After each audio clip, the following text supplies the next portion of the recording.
oyentes de Radio Sefarad, y bienvenidos nuevamente a esta sección de la historia de las diásporas. Milim, con Alicia Benmergui desde Buenos Aires. ¿Qué tal, Alicia? Muy bien, siempre trabajando con estos temas que son apasionantes, y además son apasionantes porque aparecen textos nuevos, aparecen gente que lo mira desde otro lugar. Esa es la suerte de cuando se trabaja en las ciencias sociales, supongo que en todas las ciencias, y esta es la historia, todo eso, y aparecen nuevos historiadores que miran las cosas desde otro lugar, desde otra perspectiva, y esto lo hace mucho más interesante y enriquecedor tratar todos estos temas. Así que bueno, seguimos con lo que... ¿Puedo empezar ya?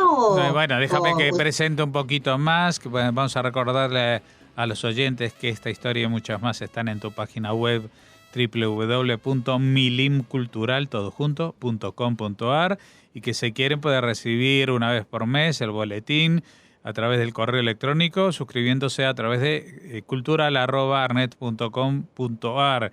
Y nosotros ya llegamos a la 8ª entrega de este capítulo que hemos llamado La modernidad en Ashkenaz, que habla justamente de los siglos, especialmente a partir del siglo XVI, XVII, XVIII, antes de la llegada, digamos, de las grandes revoluciones, y en este marco del mundo de Ashkenaz, del mundo del Centro Europa, que vinimos recordando en las últimas entregas, esta ola de falsos mesías, también de Shabtai, también de Jacob Frank, pero hoy vamos en vez de a falsos mesías, a gente que llega a grandes dosis de poder dentro del judaísmo de la época, ¿no? Sí, pero además una de las cosas que estuve pensando y reflexionando mientras leía los textos, lo que pensaba Jorge, y te lo iba a proponer así delante de todos nuestros escuchas, que lo que empieza a aparecer, más allá que hay zonas que son habitadas solo por Ashkenazim y otras que son habitadas solo por sefaradíes, hay en algunos lugares donde estos dos grupos confluyen, claro, y interactúan. Y esto también es importante tenerlo en cuenta, porque de lo que voy a hablar hoy es, por ejemplo, que en Ámsterdam, en el Ámsterdam del siglo XVII y mucho más del siglo XVIII, va a haber instalada una comunidad sefaradí y otra ashkenazí.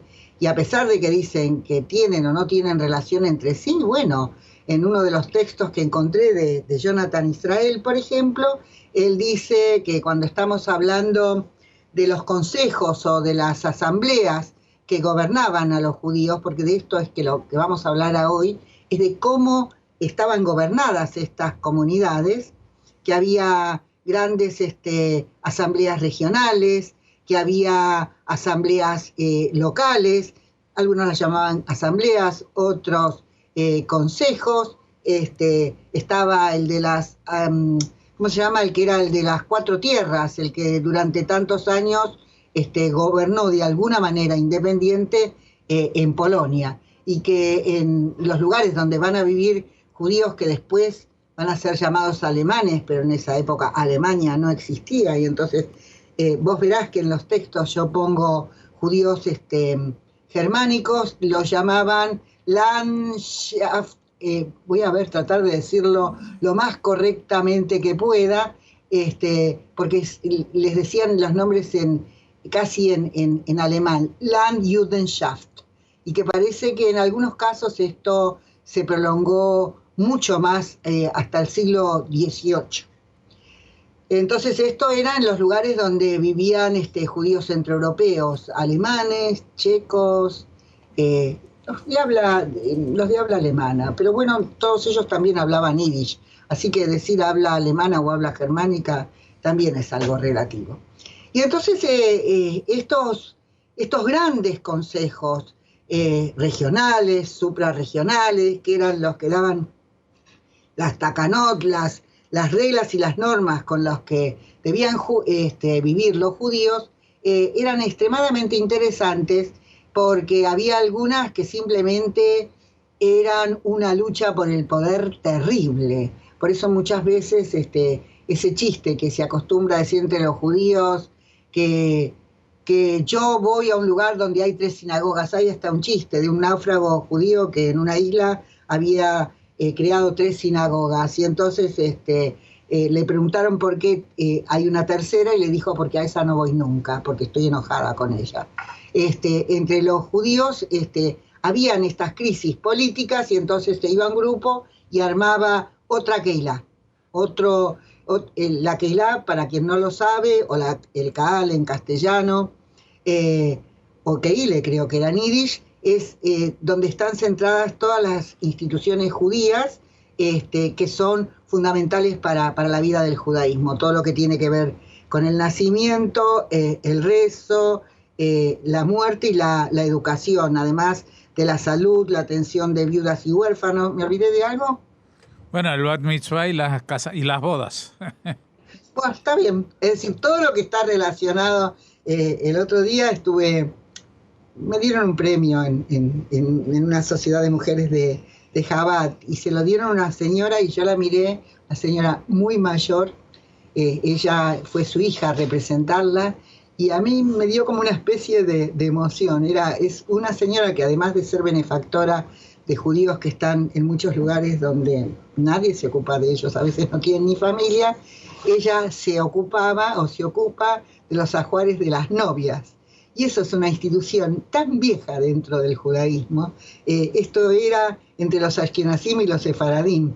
Asociaciones, tiene un nombre que en este momento no recuerdo, donde las chicas pobres, la comunidad les hacía su ajuar, a veces creo, no sé, no estoy segura si le daba una pequeña dote, pero esto era también fundamental en la existencia de los judíos, y esta señora sigue haciendo esta tarea. Bueno, entonces tenemos y hay distintas juderías, distintos lugares, y bueno, tenemos algunas que fueron muy famosas por el grado y nivel que tenían de capacidad por dedicarse a temas religiosos, como era la de Lublin, y dice que la influencia de esta asamblea o de esta Keilah de Dublín, o estos consejos, yo no sé cómo decirles o en hebreo o en yiddish, la influencia llegaba a lugares muy lejanos. Que la manera de evitar que se perpetuaran los dictadores, la gente que entraba en esto, que la mayor parte de ellos eran judíos adinerados o gente muy ambiciosa, que además ejercía un poder omnímodo y a veces lo utilizaba para aprovecharse de los suyos. Lo bueno que tenía quien escribió sobre esto, que es Israel, es que dice que estos consejos se renovaban constantemente, es decir, tenían un tiempo de duración, y con eso había que cumplir. Creo que eran 2 años, y luego se volvía a renovar y se volvía a votar. Entonces esto limitaba de alguna manera el abuso de poder. Dice que en algunos lugares las elecciones eran anuales, y por eso los mandatos estaban restringidos. Eso ocurre en la actualidad también. Bueno, entonces, y por otra parte, lo que cuenta es que esto tenía lugar sobre todo en Polonia. Fueron muy importantes también los que estaban, lo que era en Lituania, y también lo que después se llamó en Lubov Podolia, la llamada Rusia Roja, que dice que eran muy grandes y muy importantes, y donde hubo algunas comunidades como la de Brody y después Dubno, que ejercieron una gran influencia en las regiones que dominaban, pero lo que explica este hombre, que por ejemplo en Dubno, que estaba gobernada por unos príncipes, Lumachersky o algo así, no recuerdo bien sus apellidos, era un centro judío donde no había las restricciones que se les imponían en otros lugares, porque por ejemplo en esta época, es una época que están funcionando los gremios o las ANSAs, que son agrupaciones. Los gremios no tenían el sentido que tiene ahora la palabra, pero los gremios fueron una institución importantísima para los cristianos, y los gremios cristianos, que eran asociaciones de ayuda mutua en realidad, no dejaban ingresar a los judíos. Así que los judíos tenían una limitación para poder desarrollar sus tareas o de manufactura, lo que fuere, porque al no poder entrar en estos, estaban excluidos del trabajo que proporcionaban estas agrupaciones de trabajo y también de vida, porque hacían sostén de viudas, les enseñaban a los aprendices, fijaban los precios de los artículos que vendían, así que los judíos prácticamente estuvieron excluidos de todos estos lugares y crearon sus propias asociaciones de trabajo. Pero bueno, esto significó una limitación para los judíos muy grande que se va a hacer sentir de una forma muy potente con el paso del tiempo.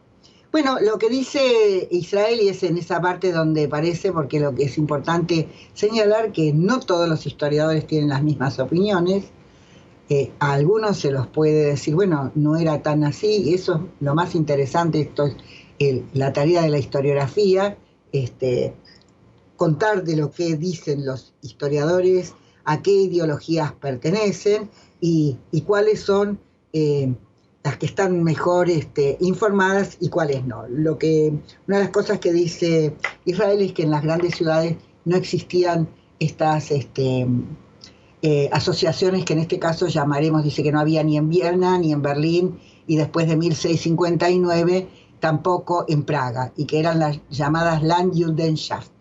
Pero bueno, a mí me parece, yo no voy a desmentirlo de ninguna manera a Israel, pero bueno, toda la tarea que llevó a cabo Samson Wertheimer en Viena fue por ese siglo, por el siglo XVII y principios del siglo XVIII. Y bueno, él era una persona de una influencia enorme, era un hombre que llegó a ser una fortuna muy considerable. No quise repetir otra vez la palabra emperador, y justamente por la capacidad de dinero de la cual él disponía, también tenía un correlato en la capacidad de poder que él tenía, de influencia frente al mundo gentil, sobre todo frente a la nobleza, frente a los emperadores, y también dentro del mundo judío, porque estos judíos cortesanos, y más alguien con las características y la personalidad que tenía Samson Wertheimer, con mayor motivo, porque él además era un rabino, era un dayán, era una persona que desempeñaba muchos puestos a la vez, y lo que debo decir es que era profundamente judío, más allá de que era muy hábil para hacer negocios, que él sirvió a tres emperadores, el primero era Leopoldo I, José y Carlos.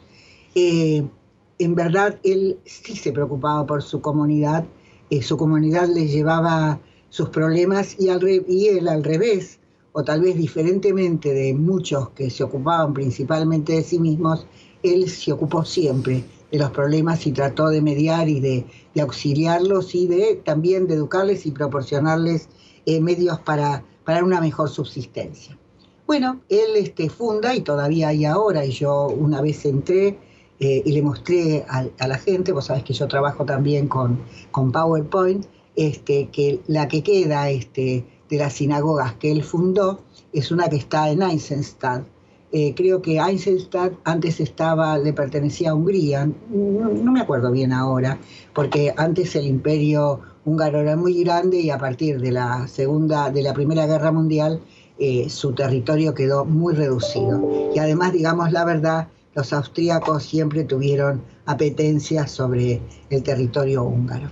Y entonces esa sinagoga todavía sigue existiendo en la actualidad de esa población, y parece ser que también había una familia, la familia de él se quedó ahí viviendo y ejerciendo su influencia. Así que sí, él funcionaba de alguna manera dentro de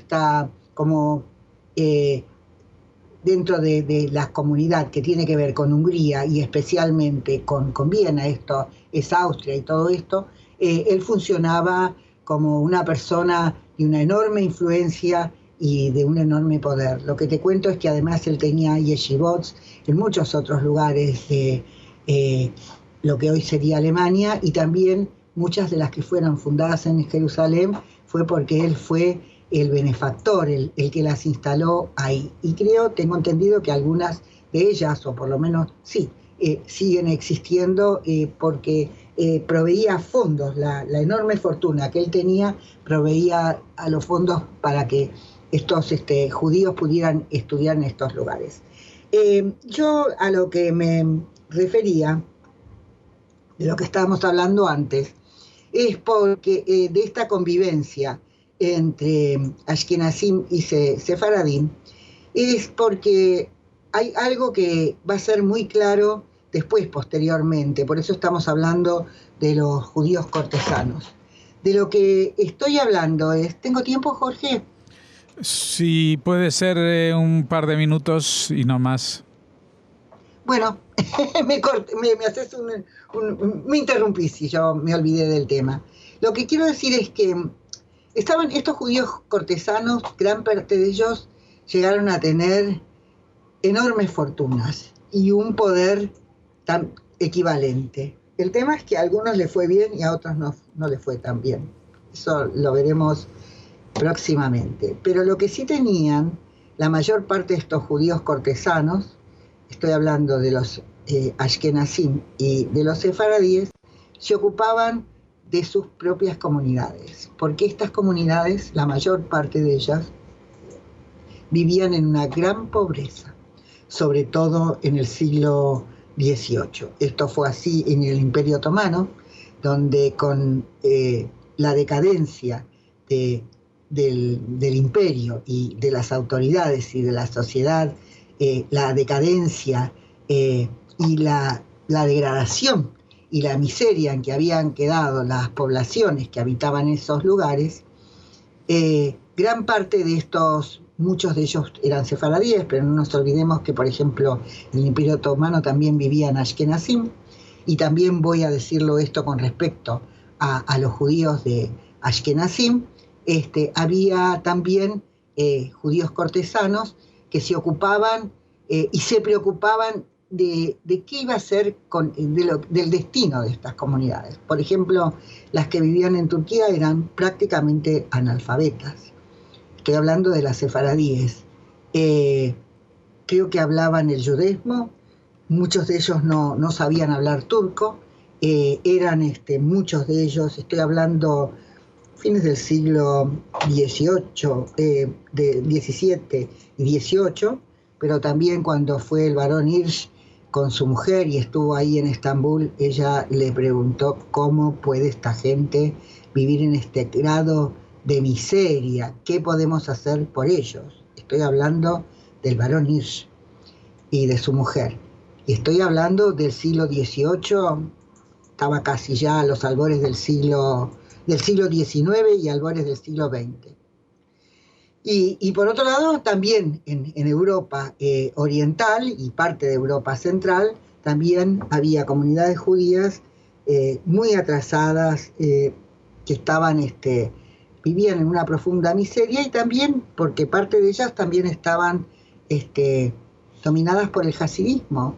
Y el hasidismo, hubo hasidim notables, también tenemos que hablar de la aparición del Baal Shem Tov, de qué pasó con estas comunidades que vivían en tal grado de miseria y de atraso, y entonces aparecen figuras, por ejemplo, como la de Mendelssohn, que es detestado y muy mal visto por el hasidismo, pero bueno, él trató de que los judíos pudieran salir de esa miseria y de ese atraso en que estaban sumidos, y bueno, y trató de hacer algo por ellos. Bueno, pero y vuelvo a repetirte, lo mismo que fueron los sefaradíes ahí en el Imperio Otomano.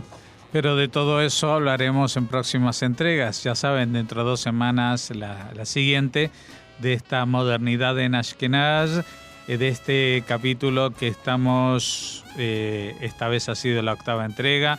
Les recordamos la dirección de la página web www.milimcultural.com.ar y para el boletín cultural@arnet.com.ar. Muchas gracias como siempre, Alicia Benmergui, y hasta entonces. Bueno, gracias a vos, y bueno, nos encontramos para seguir hablando de estas aventuras y desventuras de del pueblo judío en los siglos pasados.